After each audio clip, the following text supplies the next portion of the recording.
Okey, Assalamualaikum dan selamat sejahtera kepada semua pelajar-pelajar tingkatan 6 bawah. Okey, untuk part cikgu akan menerangkan tentang resilient, iaitu berdaya tahan. Ya, berdaya tahan yang harus ada bagi setiap pelajar. Ya. Okey, berdaya tahan ni didefinisikan sebagai ketahanan kawalan emosi, ketahanan fizikal terhadap suatu isu atau perkara, kawalan perasaan, sikap positif dan pemikiran yang rasional. Okey, setiap part ni ada 5 part yang cikgu senaraikan adalah penting kerana asalnya pun adalah daripada diri anda sendiri. Okey, daya tahan ni adalah penting kerana ia datang daripada diri anda sendiri, daripada badan anda sendiri, pemikiran anda sendiri dan cara anda menguruskannya. Emosi adalah satu perkara yang daripada minda kita. Apabila kita dapat uruskan dengan baik, dengan jayanya, maka fizikal kita akan sihat. Nampak ada berkaitan ya. Dan apabila fizikal kita sihat, kita dapat mengawal perasaan kita dan seterusnya bersikap positif dan mewujudkan pemikiran yang rasional dalam diri anda. Okey, apabila anda telah mendapat keputusan SPM, anda mendapat tawaran dan tawaran yang anda dapat ni memasuki tingkatan 6. So teruskan minat anda, teruskan perasaan positif untuk terus berjaya di tingkatan 6 ni ya. Okey, di sini cikgu senariskan emosi yang selalu kita pamerkan dalam diri kita.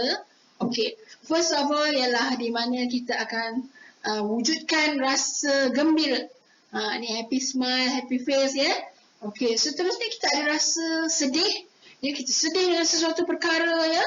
Sedih dengan sesuatu situasi yang telah wujud dalam diri kita. Kemudian rasa kecewa. Kecewa dengan apa yang telah kita pernah buat, kecewa dengan apa yang telah kita harapkan tak berjaya dan seterusnya rasa patah hati. Patah hati ni macam sangat pilulah sedih kan. Okey.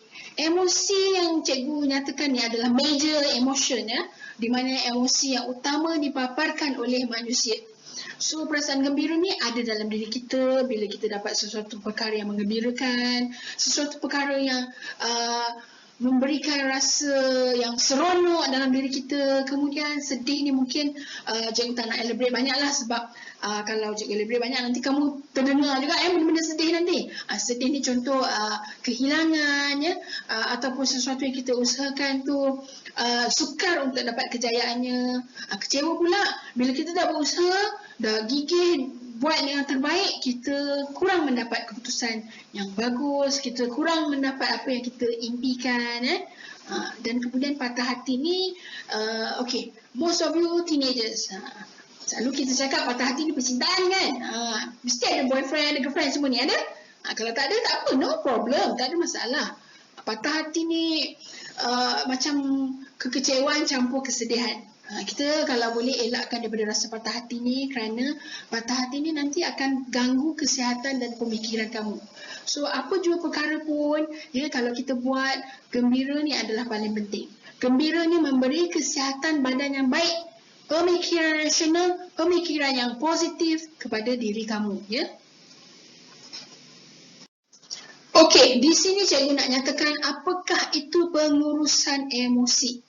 Okey, emosi ni seperti yang cikgu nyatakan bahawa ia datang daripada dalam diri anda, dari hati anda, pemikiran anda, perasaan anda ya, your thoughts, tanggapan anda ya.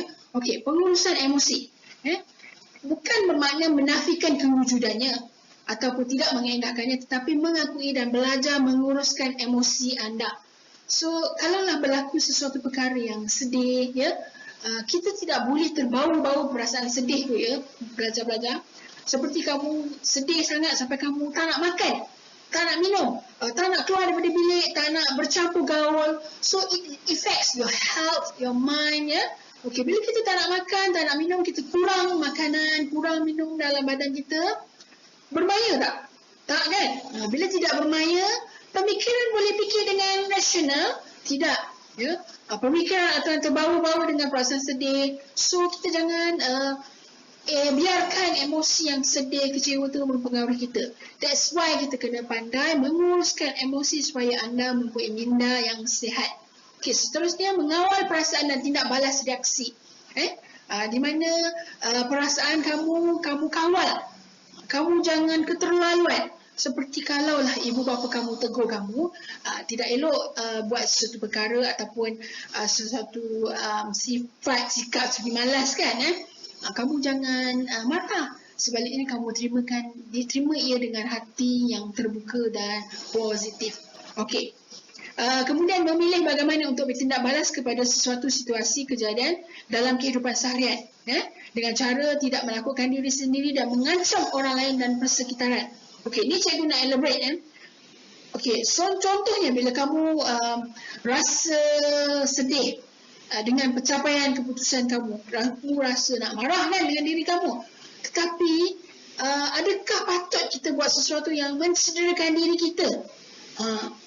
Kamu mesti ada tengok movie ke filem kan, macam kalau kecewa mulalah mencederakan badannya, seperti membuat satu perkara yang boleh menarik perhatian orang lain dan menakutkan orang lain, seperti kita cederakan badan kita, kita rasa dengan cederakan badan kita dapat rasa puas untuk menyelesaikan masalah. Tidak, sebaliknya ia menakutkan diri anda sendiri dan orang lain. Sama juga yang berlaku kalau seseorang tu, contoh minta dijauhkanlah contoh ni daripada kita semua. Bila rasa sangat kecewa, tertekan, mulalah untuk buat sesuatu perkara yang seperti suicidal, membunuh diri. Kita tak nak perkara-perkara itu berlaku kepada semua pelajar-pelajar. If you have a problem, have something to share dengan sesiapa sahaja, dengan kaunselor, rakan-rakan, guru kamu, keluarga kamu. Jangan biarkan diri anda dengan perasaan itu sendiri. So yang paling penting cikgu nak tekankan untuk elakkan daripada melakukan sesuatu perkara yang mencederakan diri anda. Okey, berikut merupakan kepentingan menguruskan emosi diri anda. Pertama, meningkatkan prestasi, iaitu prestasi anda sebagai pelajar. Kedua, dapat mengawal tingkah laku, iaitu dapat mengawal tingkah laku diri anda daripada melakukan perkara-perkara yang negatif. Kemudian dapat meninggikan motivasi hidup, dan juga mengukuhkan profesionalisme. Macam kamu sekarang ni, untuk meningkatkan minda sihat kamu kukuhkan profesionalisme kamu sebagai seorang pelajar. Okey, bagaimana? Okey, seterusnya cikgu elaboratekan keempat perkara ni. Okey, apabila kamu dapat menguruskan emosi dengan baik, kamu dapat meningkatkan prestasi diri anda. Prestasi ni pelajar-pelajar, termasuk pencapaian akademik, termasuk budi pekerti diri kamu, termasuk hemah tinggi, berfikiran rasional, berfikiran positif, dan juga seterusnya dapat mencapai kejayaan dalam apa jua perkara yang kamu lakukan. Bila emosi kita stabil, emosi sihat, emosi positif, emosi yang rasional, perkara-perkara seperti kejayaan, kebahagiaan, kegembiraan kamu dapat kecapinya. That's why dia akan nyatakan di sini bahawa kepentingan mengurus emosi dapat meningkatkan prestasi diri kamu.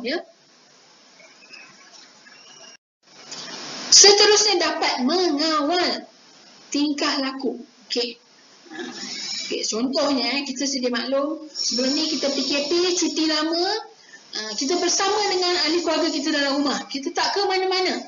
Masa tu Perdana Menteri pun pesan, stay at home, duduk di rumah.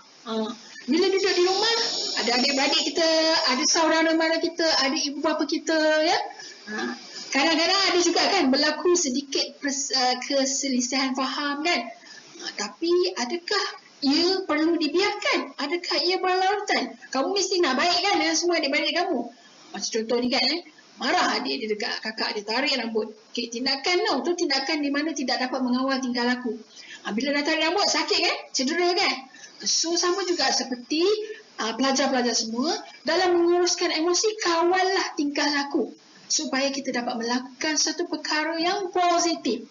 Seperti contohnya, kalau kita bergaduh dekat rumah ataupun contohnya ibu dan ayah mungkin contoh lain mendera ke dan sebagainya, marah ke kan, kita jangan murung, jangan duduk kat bilik sorang-sorang buat sesuatu perkara yang tak betul, jangan. Sebaliknya, kalau dekat sekolah, datang jumpa dengan kaunselor, bincang dengan guru tingkatan pun boleh, tak ada masalah dengan sesuatu sahaja yang kamu percaya.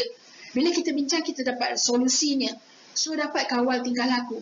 Tak adalah kita marah-marah, kita budi-budi dengan kawan-kawan kita dalam kelas. Kita nak ada hubungan baik dengan kawan-kawan kita dalam kelas, ya. Kita nak belajar dengan selesa, nak concentrate apa yang cikgu ajar, ya. So, adalah penting dapat mengawal tingkah laku, di mana tingkah laku tu lebih positif dan juga bermakna pada diri kamu dan persekitarannya. Kalau kita marah-marah, kita mudi-mudi, kawan-kawan pun tak suka. Kita sendiri pun tak suka kalau kita mudi-mudi, kan. Kalau mudi, susah kita nak buat sesuatu perkara dengan lancarnya. Anyway, kenalah ada tingkah laku yang positif, ya. Seterusnya, apabila emosi kita dapat diuruskan dengan baik, motivasi hidup dapat ditingkatkan. Memanglah kita akan cakap, cikgu, kadang-kadang kita cakap, cikgu saya tak berapa cemerlang, saya ada lemah subjek ni, saya lemah subjek tu. Tapi bila kamu ada motivasi hidup yang tinggi, kamu punya cita-cita pencapaian, kamu nak capai, biar buat tinggi-tinggi supaya dia turun pun pada satu tahap yang boleh lagi dikategorikan sebagai satu pencapaian. So cikgu nak, walaupun kamu duduk tingkatan, duduk di apa-apa jua tingkatan, kamu teruskan apa jua yang mata pelajaran tu buat dengan baik, belajar tak faham tanya cikgu, jadi ia dapat meningkatkan motivasi hidup anda. Jangan tidak faham dan kamu biarkan saja tidak faham. Sebaliknya kamu boleh berbincang dengan rakan-rakan, buat study group, buat ulang kaji, so dapat meningkatkan motivasi hidup anda kepada yang lebih baik. Okey, seterusnya, apabila kita menguruskan emosi dengan baik, kita dapat mengukuhkan profesionalisme sebagai pelajar. Kenapa cikgu cakap profesionalisme sebagai pelajar? Kerana bila kamu jadi pelajar, kamu kena profesional. Sebagai pelajar, kamu kena belajar, siapkan tugasan, ulang kaji, lakukan apa yang diminta oleh guru, buat kerja rumah, buat assignment, dan juga fokus terhadap pelajaran. That one is sikap pelajar yang profesional. Sebaliknya kita elak daripada perangai yang tidak profesional seperti malas, seperti kita nak buat kerja lambat lewat, hantar dan sebagainya. So, untuk kepentingan emosi yang baik, profesionalisme sebagai pelajar itu penting. Make sure you professional as a pelajar. So, kawan-kawan yang lain pun seronok dekatkan diri dengan kamu. Okey, di sini cikgu nak senaraikan dua kawalan emosi, di mana satunya tinggi kawalan emosi, iaitu pertama boleh mengawal tingkah laku sendiri, iaitu pemikiran kamu boleh mengawal tingkah laku sendiri. Kedua, mempunyai daya tahan untuk mencapai matlamat dalam hidup. Ketiga, boleh menguruskan perasaan negatif diri sendiri. Jangan kita terbawa-bawa perasaan negatif tu. Kita pengaruh orang lain, sebaiknya kita boleh uruskan dengan baik. Dan secara suka membina hubungan persahabatan dengan orang lain. Maksudnya kamu baik dengan orang lain, kamu dapat tingkatkan sifat yang positif dan orang lain tengok kamu positif, orang lain pun suka nak dekat diri kamu. Sama juga dengan kamu yang sebenarnya positif, kamu baik dengan orang lain, kamu bawa perangai sikap positif tu supaya kawan-kawan yang lain boleh ikut. Okey, di sini pula cikgu nak nyatakan tentang rendah kawalan emosi. Bertindak mengikut perasaan sendiri tanpa memikirkan kesan daripada tindakan. Maksudnya tindakan terburu-buru, ya. Kemudian tidak jelas dalam matlamat hidup. Kurang kemahiran dalam menguruskan perasaan negatif diri sendiri. Kurang kemahiran untuk membina hubungan persahabatan dengan orang lain. Means that you are isolating yourself. You rasa you boleh buat perkara tu sendiri, selesaikan sendiri, sebenarnya tidak boleh. So, kita kena berbincang dengan rakan-rakan, dengan kawan, keluarga, guru, supaya kita dapat kongsi apa yang ada dalam diri kita. Matlamat hidup yang jelas ni penting. Supaya kamu fokus apa yang kamu nak lakukan. Jadi, kalau boleh, kamu kawal emosi supaya tidaklah dalam kategori yang rendah kawalan emosi ni, ya. So, kamu dapat kawal perkara ni untuk elakkan rendahnya kawalan emosi dalam diri anda. Okey, berikut cikgu senaraikan kemahiran menyelesaikan masalah. Dalam menyelesaikan masalah, beberapa kemahiran yang kamu mesti ada untuk sesuatu masalah yang ada dalam diri kamu. Okey, bagi yang pertama, kefahaman dalam menyelesaikan masalah tu. Kamu faham apakah yang kamu hadapi sekarang ni dan bagaimana kamu nak uruskannya, Okey, kemudian kamu ada pengetahuan tentang menguruskan permasalahan tersebut. Seperti masalah kamu ialah Apabila kamu memang tak boleh buat sesuatu program, contohnya program sains tulen, program sains komputer sebab kamu tak ada subjek-subjek yang penting seperti matematik tambahan, fizik dan sebagainya, kamu mesti ada pengetahuan. Kenapa kamu tak boleh layak buat program tersebut? Kerana subjek-subjek yang sebelum ini kamu tiada, tidak ambil. So bagaimana kamu nak carry on? Nanti berat masa STPM nanti. Kemudian seterusnya pengetahuan dalam menyelesaikan permasalahan tersebut lah. Maksudnya bila dah ada pengetahuan, kamu boleh uruskannya. Dan kemudian kesedaran mengawal, memantau dan menilai sesuatu aktiviti yang dilakukan agar berkesan hasilnya. Maksudnya perkara masalah dapat diselesaikan dengan baiklah, dengan jayanya. Sesiapa sahaja dalam dunia ni mesti nak selesaikan masalah dalam diri mereka. Okey, dalam apa juga perkara isu permasalahan yang kamu hadapi, sifat positif, rasional dan tindakan berhemah amat penting dalam diri anda. Cikgu harap semua pelajar-pelajar ada sifat ni, positif, rasional dan tindakan berhemah, supaya ia mendatangkan kesan yang baik pada diri anda. Ya. Okey, bagi meneruskan tingkatan 6 rendah ni, cikgu nak kamu ada semangatlah ya, jangan kamu rasa tingkatan 6 ni susah. Kamu mesti ada kesungguhan, inspired, harmoni dan dreamy matlamatlah cita-cita dalam diri anda. Supaya ia selarilah dalam diri anda ya. Okey, selesailah sudah 4 cikgu ni untuk kesihatan mental minda sihat kamu, iaitu tajuk yang cikgu sentuh adalah resilient, ketahanan diri. Cikgu harap apa je perkara yang kamu ingin bincang, kamu dialu-alukan berjumpa dengan kaunselor di unit bimbingan dan kaunseling SMK Tinggi Setapak ya. Terus sukses dan juga terus mempunyai minda yang sihat, positif dan rasional. Okey? Terima kasih.